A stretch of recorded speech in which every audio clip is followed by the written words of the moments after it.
There are two types of people in New York City. There are natives and there are tourists. Natives know how to make their dollars stretch. Tourists don't. I'm going to show you how you can come to New York City and make moves like a native would so that you can save your money for your relocation instead of spending it all just setting up your life. Stay tuned.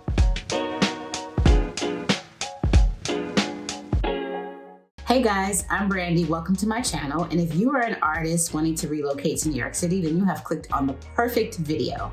So if the purpose of your trip is to come to New York City to figure out if this is the city for you, then I would suggest coming when the city is at its worst. That's in the summer. In the summertime, there are more people outside, and statistically speaking, more accidents, more trips to the ER happen in the summer. It's just something about that warm weather that brings out the best and the worst in people. So if you really want to get a sense of what New York City is all about, come when everybody's outside, which is in the summer. Now would be the perfect time to book a trip to New York City for visiting for summer of 2021 because it's so far in advance. You are definitely going to get a great rate. Now, I came across this great article on Business Insider about 7 reasons to choose to stay in a hotel over staying in an Airbnb. However, I'm going to give you my reasons why staying in an Airbnb for the purposes of this trip is better than choosing to stay in a hotel. Hotels are for vacations. Hotels have concierge services.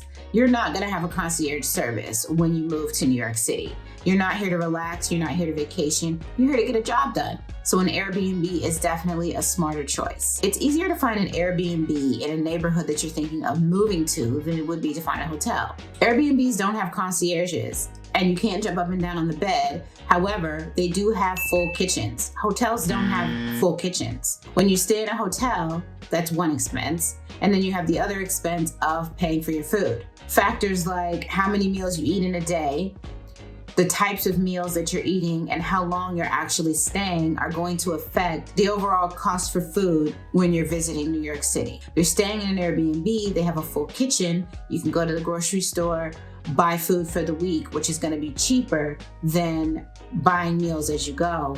And it's a great way to save money. Native New Yorkers know where to shop.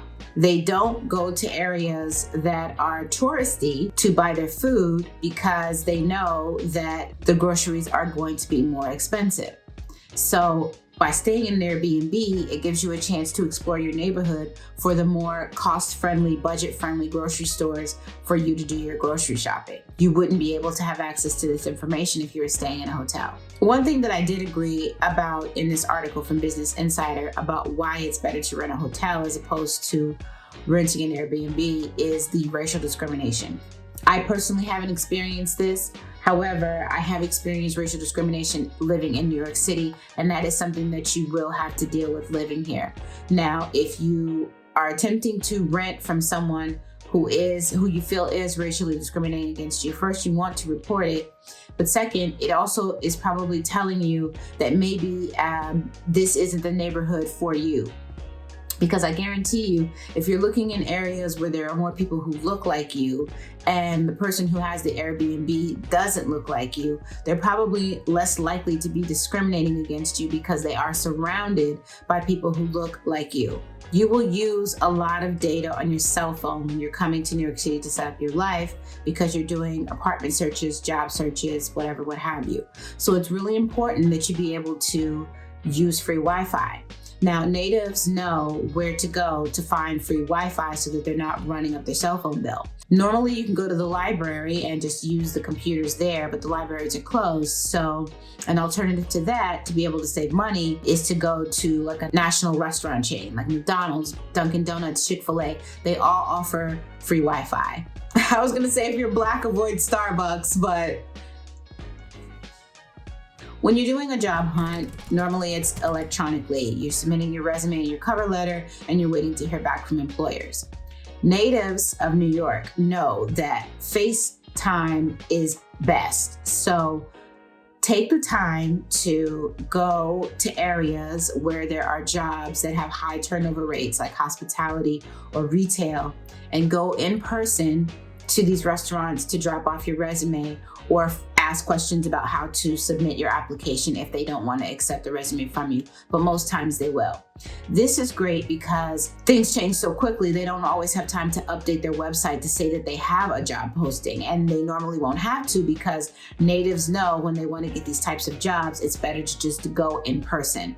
So FaceTime is always a great way to find a job. For more information on great day jobs for actors that don't suck, you want to watch my video on how to find jobs where you can make money without really having to work. In that video, I detail 10 different jobs, what's the application process, and how much money you can look to make from each job. So definitely check that out after this one. According to Google, the best time to rent an apartment in New York City is the month of February because the rents are the lowest. So you come here, you find an apartment in February, and before you sign the lease, you just want to make sure that you're actually going to be ready to move in 30 days from the date you found your apartment, because most landlords will only hold an apartment for you for 30 days.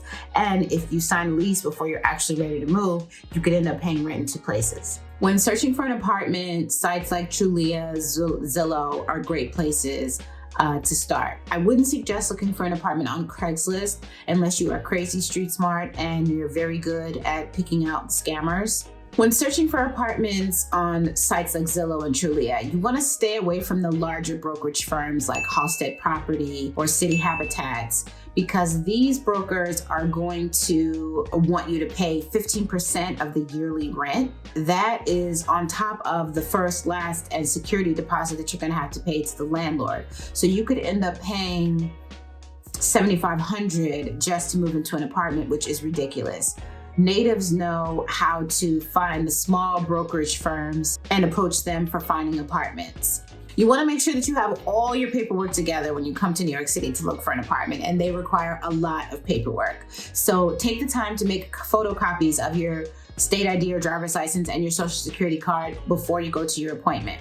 Make sure you have 3 or 4 copies of your recent pay stubs. Make sure you have a proof of employment letter from your company on letterhead. If you don't have a job set up in New York City already, then you can provide them with W-2s from like the last 2 years to show them how much money you normally make. Something else you want to have is a letter from your landlord stating the type of tenant that you were.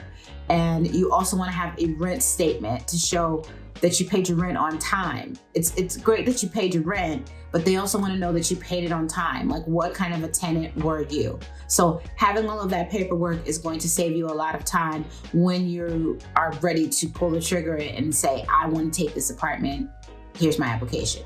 Natives know that what you see is very rarely what you get. Now, you found an apartment that you're very interested in moving to, and you want to submit the application. I would suggest before you do that, go back to the neighborhood at night, some random hour, midnight, 1, 2, 3 in the morning. Go back to this apartment and see what's going on at night. Most times when you go to look at an apartment during the day, people are at work, they're sleeping, they're just not around.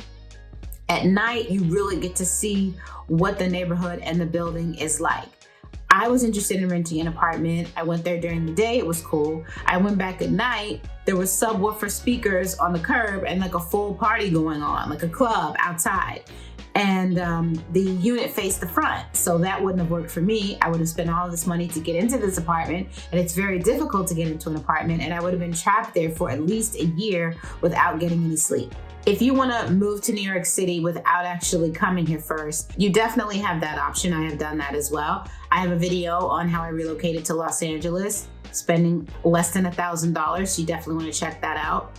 Or if you're interested in planning out your trip and you want to create a budget, then you want to watch my video on how to create a budget for your relocation. You want to take the time to learn the subway system. Natives definitely know the subway system. We know the best times to travel on the train. We know where the best exits are so we can enter and exit the subway station the fastest. We know alternate routes to be able to get from work to home, from home to work, just in case the train is broken down or something crazy has happened and we can't take our normal path. So you want to invest some time and energy in learning the subway system when you're visiting New York so that you can already be prepared and have all of this knowledge. Maybe get up early one day and take the train during rush hour and see what that whole experience is like. But you just definitely want to take the time to learn the subway. I am dedicating this channel to the artist's life, and that's all aspects, from mental health to relocating to business tips.